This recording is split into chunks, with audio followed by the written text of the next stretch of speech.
I have been in contact with my ex. I'm wondering whether my approach to him appeared to be needy or scared him away. The story you're about to hear is real.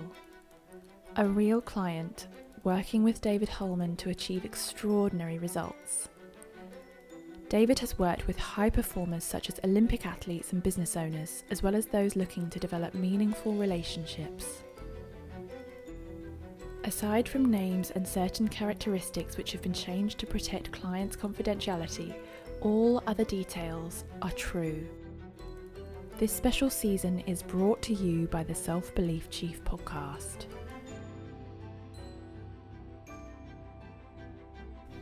In this episode, we're going to be talking to a client who's just telling me that they've recently been back in contact with an ex-partner, and whilst it felt right in the moment, in hindsight they're actually questioning their intentions and behaviours and questioning themselves in terms of, was it the right thing to do?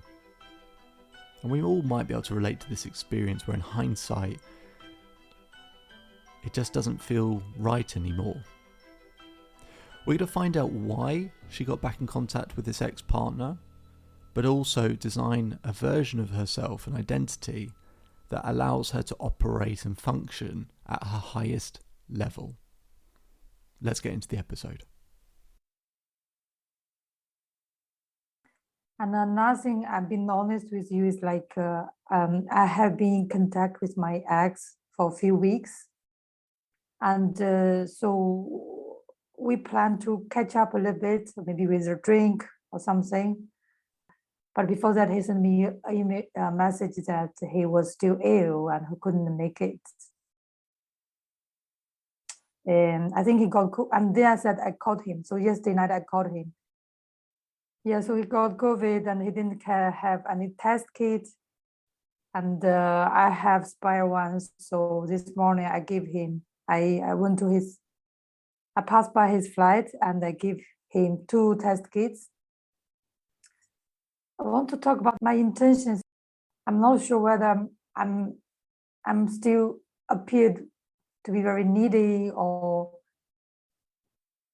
to appear to have, a very needy or trying to, this kind of things. I'm not sure. I'm wondering whether my approach to him appeared to be needy or scared him away, will scare him away. So she mentioned a few times about wondering if she was being needy. Neediness means when something meets our needs. Now, I do quite a bit of what's called human needs psychology, so you might have heard of Maslow's hierarchy of needs. Tony Robbins has got a model on human needs. And just to keep it really simple for you, we all have human needs like certainty and love and significance, needs that have to be met, just a handful. We all have the same human needs. We all do.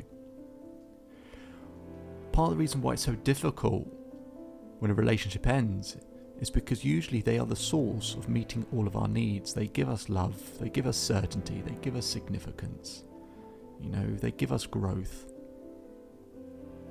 And all of a sudden that's gone, and so our human needs that are being met at maybe 8s, 9s and 10s, all of a sudden, because they're not there, our human needs are maybe being met at 1s and 2s, and that's where that panicky feeling comes from. So part of my job going forward in the future with this client is to show them how to meet their own human needs better, because then we don't need someone quite as much. We just can enjoy being with someone or want to be with someone, but not need to be with someone. That need is basically a survival instinct, because at the beginning of time you needed a community or tribe of people in order to survive. Now that's not true anymore, but our brain is still built the same way. So that's what I'm going to be doing with her in the future.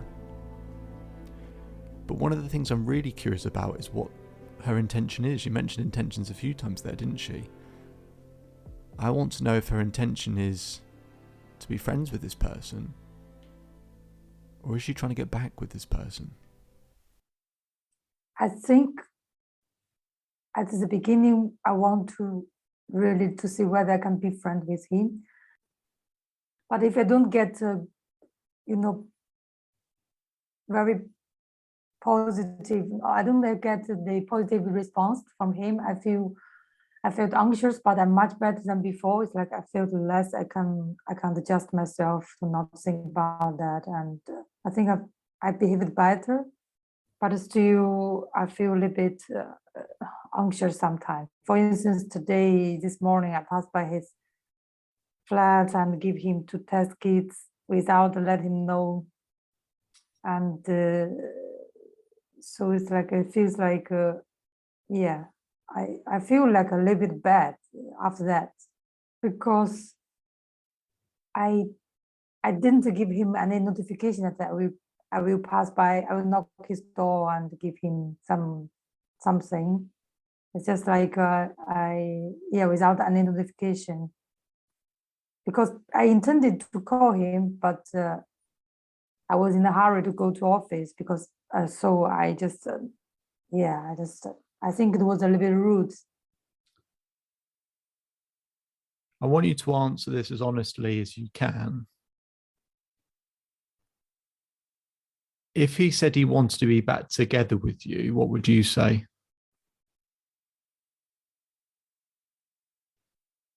Probably I will say yes, but with the condition that we want to know each other better firstly. When I asked that question, what are you trying to accomplish? What it sounds like, you tell me if I'm wrong. You said being friends, but it sort of sounds more like what you're trying to accomplish is being back together with him. Is that fair or is that unfair? Yeah, I behaved like that. But though at the beginning my intention was trying to be friend with him, but now I found that my behavior, I just found that my behavior was not saying like that. My behavior was like more than what I said or what I intended or planned. Yeah. See, with all of the questions that you have, the reason why, so I can see you sort of, rubbing your head and sort of feeling quite down, because it feels like a lot of different things. You're being pulled in lots of different directions. You're sort of, oh, do I feel like this or do I feel like that? Or what should I do here? What should I do there? Part of the reason, aside from it's all a very emotional thing, part of the struggle that you're having is it sounds like to me, you're not entirely sure what the bullseye is. And what I mean by that is, well, is it that I'm trying to be friends? And if it is that you're trying to be friends, then it requires one set of actions. If you want to get back together with someone, that requires a different set of actions. If it's to be able to create some distance from him, it requires a different set of actions. But what you have in your mind, and I think the reason why you're probably rubbing your head, is you've got 3 different things going on in your head, which is be friends with him, be with him, and move away from him. And you've got all of these different parts competing in your head.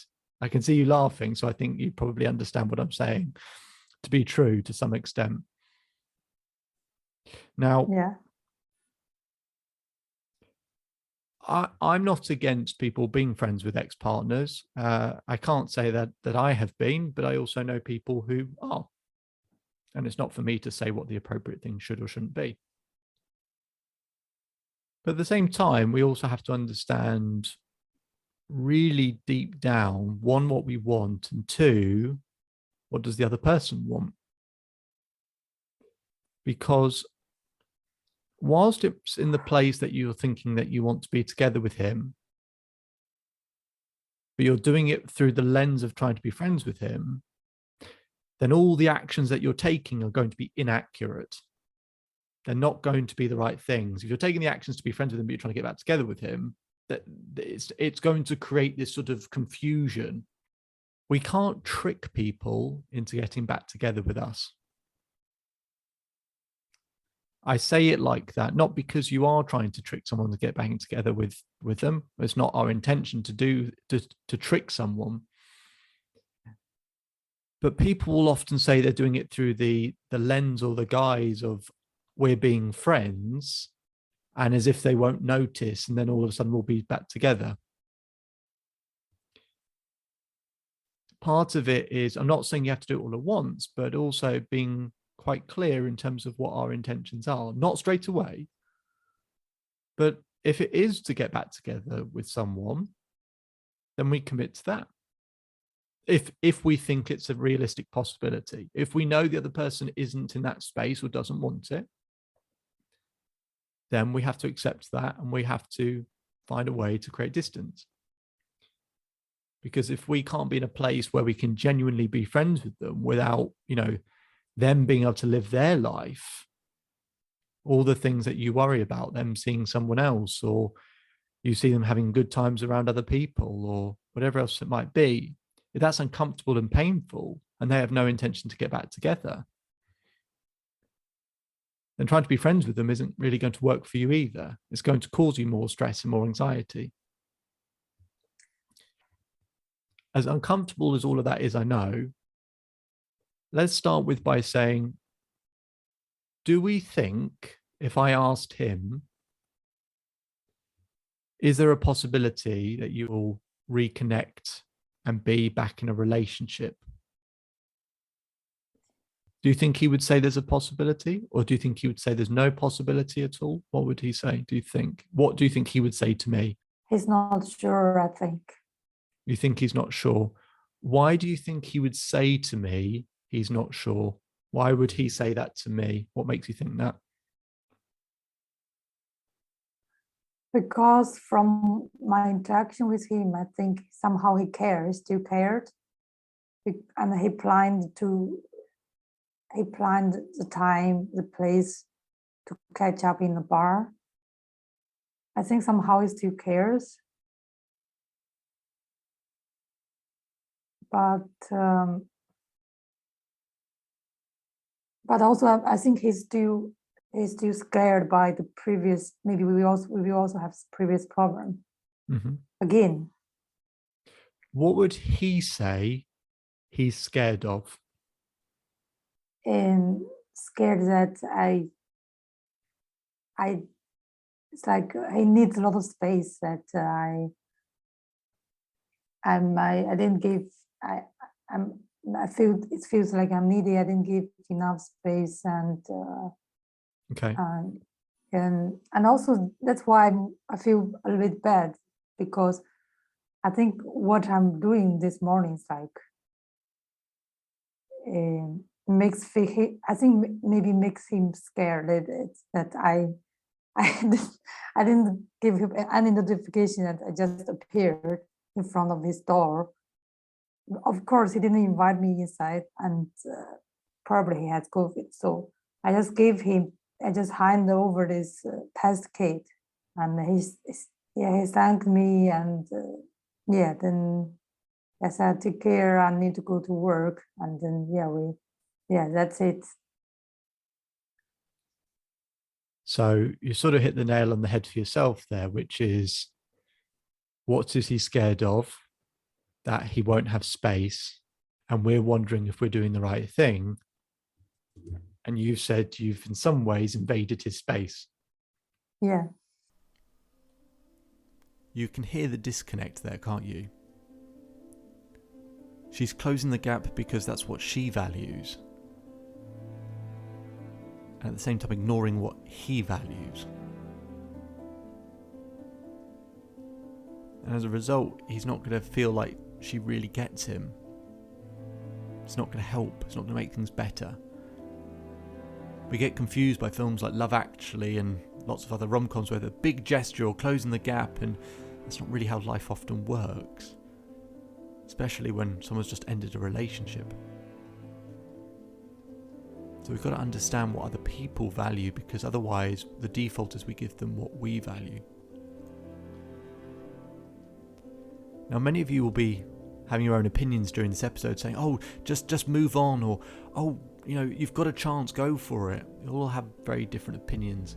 The thing is, my only interest as a coach is the health and well-being of my client, that she's healing and doing better and doing well. It's not for me to say what she should and shouldn't do. I don't know her ex-partner. I don't know if they're supposed to be soulmates. I don't know. But I am interested in the health and well-being, and I do think that some space now is quite clearly needed, because Space will help her heal if this person isn't interested. And he also values space. So if she can demonstrate that she can give space, he might start to recognize and see actually she does understand. Either way though, we've perhaps started to remove some of this confusion. That either way the answer is space. And as I said, my only interest is the health and well-being of the client. It sounds like space would be good. You know, at the end of relationships, people do ask for space. And we get confused because we see a load of rom-coms and movies and things where there's the big gesture or there's the thing that we do and it all makes things okay again. Whereas in reality, if it was the other way around, if we said, look, we want space from you, from someone, whether it's a friend or a partner or whoever, and that person was always there, we would find it quite annoying. Or most importantly, that they don't really understand. You don't want to be around people who don't understand. I think what's important here is two things. One, really being aware of what your intention is. And two, probably understanding that for any of the intentions, space is required. Because closing the space when you're trying to get back together with someone who is, you're saying, is scared about not having enough space is going to make it worse. Yeah. When it's being, in terms of being friends, but they still want some space, the space that friends typically have, that will make things worse. And when you're trying to close the space, if you're trying to move on from someone, and yet you're always in their vicinity, in their presence, that's going to make you more anxious and stressed. And that's why space is required in that situation. So basically, in all scenarios, whatever you want, the answer is space. Now, that's easier said than done, right? I understand how painful it is and how uncomfortable it is. Which of those three is your real intention? I think my real intention is I can improve or I can change myself or we can adjust each other to trying to get back. Probably that's my intention. My intention. So that sounded like a combination of two different things. So in terms of improving yourself, so if we've got those three intentions, let's say one intention is that you're healing and feeling better. Another intention is being friends, and another intention is getting back together. Sounds like the top of that list is you getting better first. Is that fair? Is that the right answer? Yeah. Okay. I think so. Okay. So that's what we need to talk about, because I don't know what the future holds for you with this particular person. I don't know how things have progressed or escalated or whatever. I do remember you saying previously that, look, there was no way that he was ever going to be in contact with me. And the bit of time's gone by where you've done your own work on yourself, and with a little bit of space, it's opened the door again in some way, at least in terms of communication. That's proof that space works, by the way. It's proof that space works. Yeah. Now, the real thing, as you said, is my intention is getting better myself. If that's true, do not compromise it by putting him first. If you put him first, again, ironically, it's not going to help with any of those intentions or scenarios. It's not. It actually isn't. Yeah. You being in a healthier, stronger place where regardless of what's going to happen, you can at least manage it more easily. Yeah. Is important and would help with any of those intentions and scenarios. But if truthfully your intention is that you get better first, do not put him first. Do not put him before your health. I could tell you 100 different ways in which you could do that. But I know I've spoken with you a number of times. I know you're smart. I know you're intelligent. I know when you're doing well and things are going right that you've got good intentions. and that you're a kind person and a giving person. I know all of that. But when we're struggling, it's a bit different. So let's pretend you're not in your own body right now. Let's pretend there's someone sat right next to you. And that's the version of you that knows exactly what to do. Where you're sat doesn't know what to do, but the person sat right next to you knows exactly what to do. No questions, knows exactly what to do, absolutely sure of themselves. I would like you to ask them, how do they look after themselves? How do they heal? How do they put themselves first? So I would like you to turn to this person. And firstly, maybe tell me before you answer that question, how does that person sit? Someone who's really, confident, sure of themselves, healthy, feels good. How does that person next to you sit? You might be wondering, why on earth has David just asked, how does that person sit? Well, let me give you a bit of insight. There was a study done by Amy Cuddy from Harvard who found that when you adopt certain positions, it changes the hormone balance in the body. So if you stand like Superman or Superwoman with your hands on your hips, standing up straight, or you're lying back with your hands behind your head, and you do that for 2 minutes, it drops the cortisol, which is the stress hormone, by 25%, and it boosts the testosterone and oxytocin by 20%. So that's a 45% swing in your hormones in just 2 minutes. What the client is experiencing is a lot of cortisol, amongst probably other hormones, stress hormones that are probably taking over her body. And there's a phrase which is fear is physical. We try to work things out in our head, but actually when we're sad, stressed, anxious, fearful, you can feel it in your body, can't you? So how do you think we might want to make a change through our body, through our physiology, along with our focus on our language? So what I'm trying to get her to do here is see someone else achieving the results that she wants. Get an understanding of how that person sits, stands, because all of these things shift the body in a way, and as a result, change how we think and feel. So I'm going to get her to define this new identity who has everything solved, because it's hard to sometimes drag ourselves to become something, but it's easier to define an identity over there and step into it. So let's find out how she thinks this person would sit, how they would stand, and how they would behave.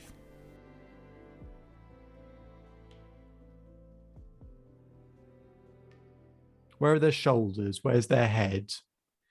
What do? Do they sit like this? Do they sit like this?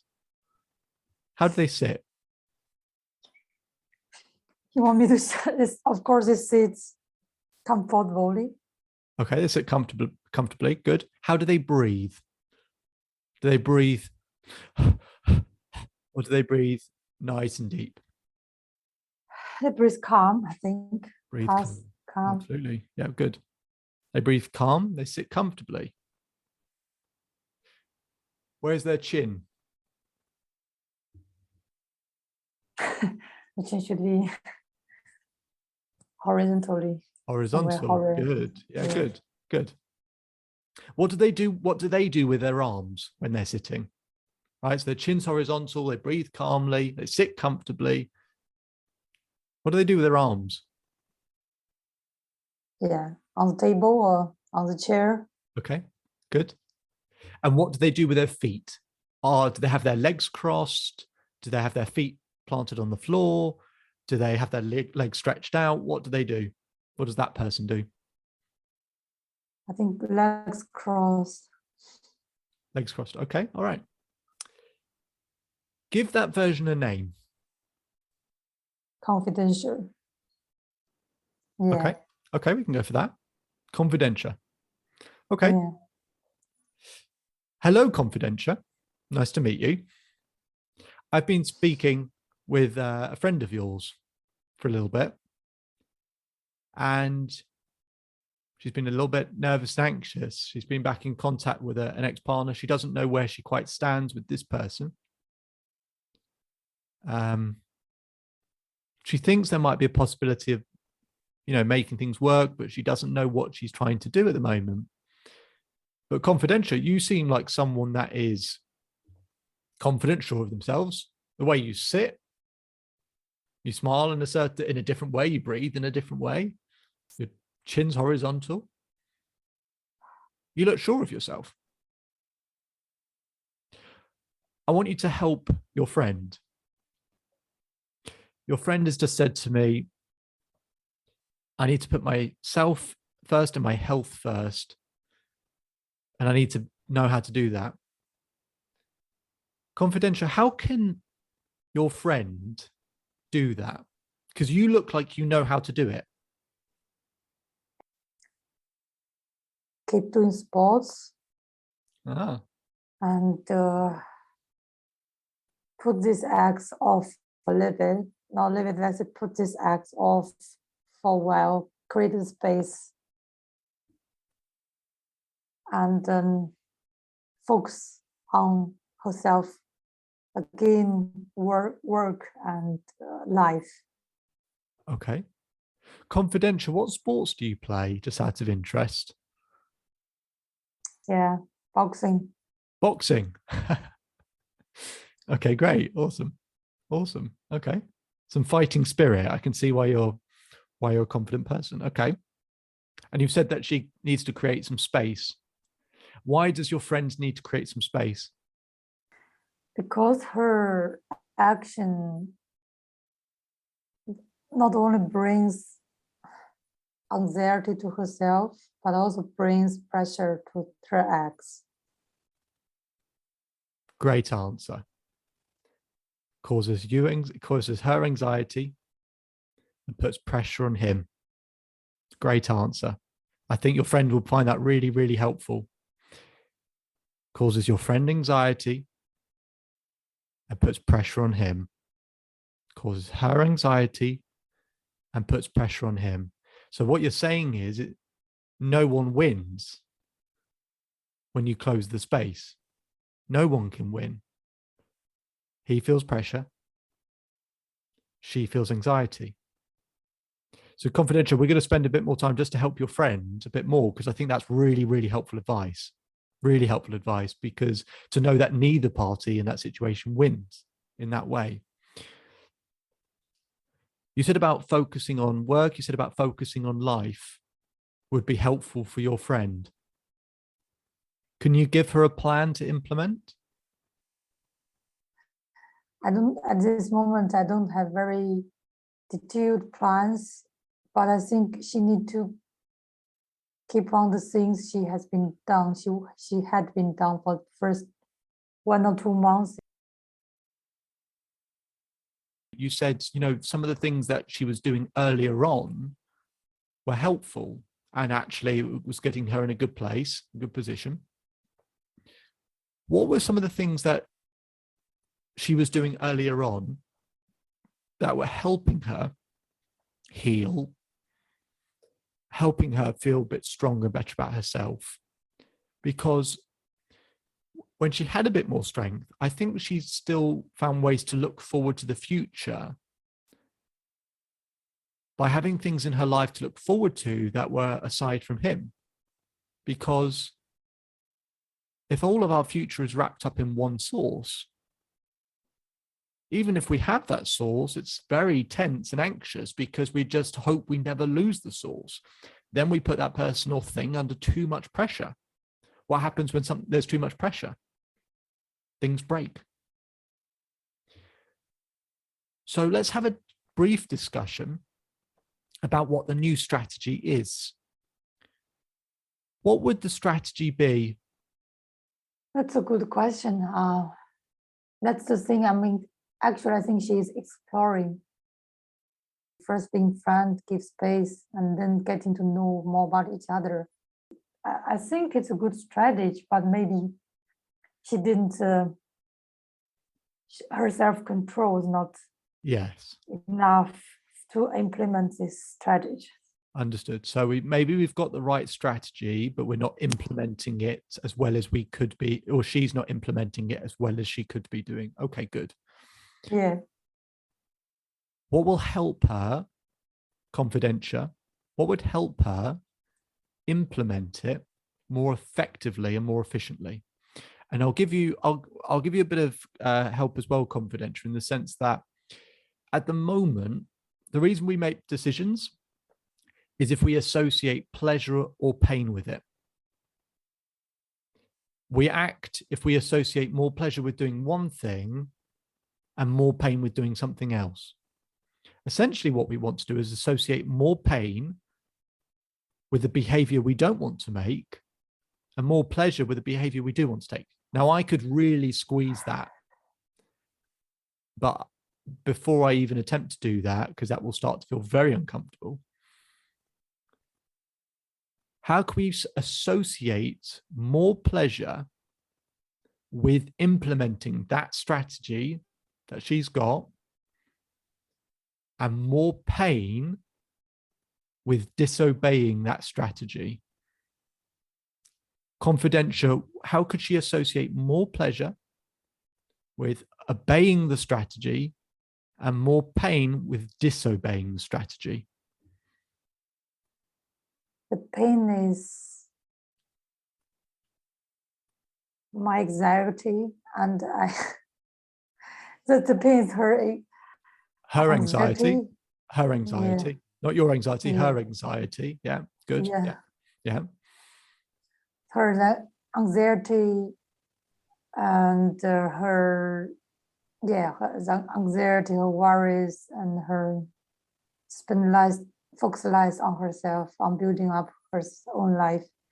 And the pleasure thing is she was challenging herself. If there was more movements, more progress, she felt a little bit more confident about herself. Good. Really good.